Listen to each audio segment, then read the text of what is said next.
Hi, this is John with Grape and Granary, and today I'm going to demonstrate the use of a basket press. This happens to be a number 35 Italian basket press, but they pretty much all work the same way. So the first thing I'm going to do is I've made up a sanitizing solution of iodine, and I'm going to pour this through the press a few times to sanitize it. I'll recirculate this a couple times.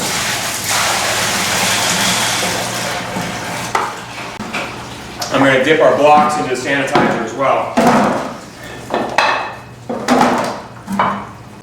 And then I'm going to rinse everything down with a hose. Okay, our next step is going to be to fill our basket with our fruit pulp. Here I've got about 200 pounds of California Zinfandel, which I'm going to scoop into our basket.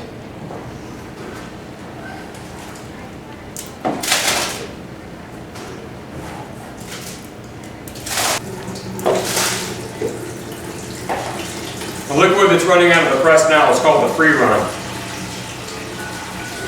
This is the juice that runs through the press before we add any pressure. Keep an eye on how fast your bucket fills up so it doesn't overflow.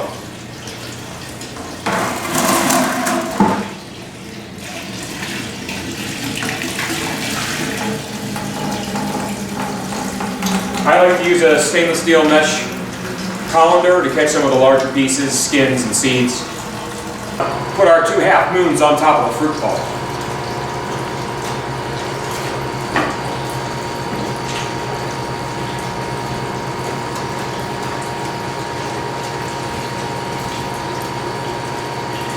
Next, we'll take a couple of our largest blocks and put them across the half moons, like this. Make sure they go across or perpendicular to the half moons.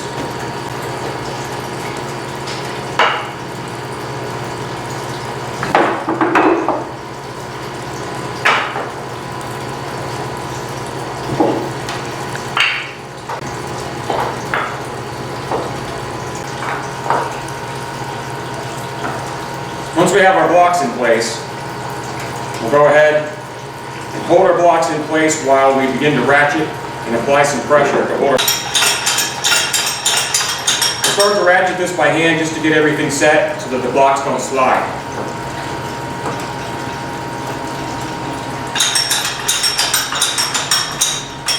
You can see that we have our pins or balls in position so that our press ratchet is down. If we turn these around the opposite way and put them in, the ratchet will go up. In this case, we want down.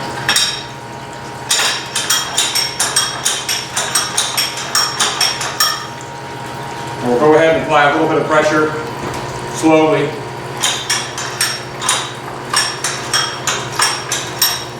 Once it becomes a little more difficult to apply pressure, we'll use our bar.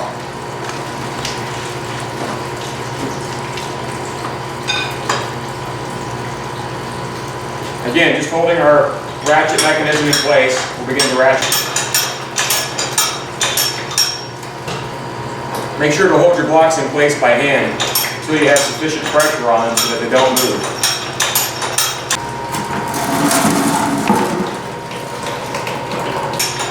Just continue to ratchet slowly.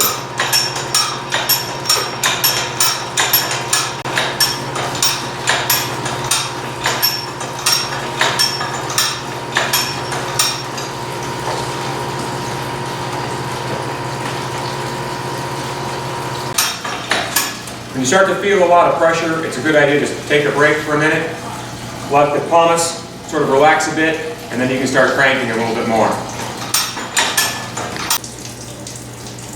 The slower the pressing, the more efficient your extraction of the juice will be.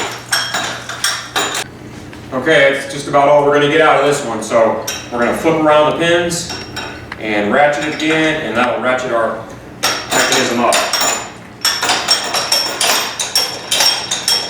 Once we release the pressures on the blocks, we can go ahead and remove the handle, spin this out of the way, and take our blocks out.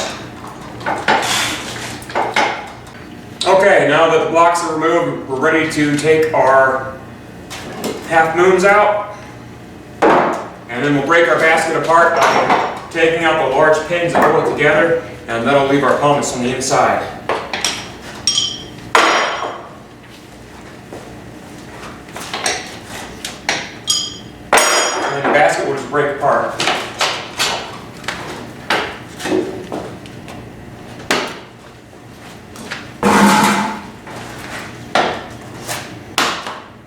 Now these skins can be used to fertilize your garden, or some people will make a second run wine from the skins by putting them back in an additional amount of water, some tartaric acid, some yeast nutrient, yeast, and starting another fermentation and making a second run wine.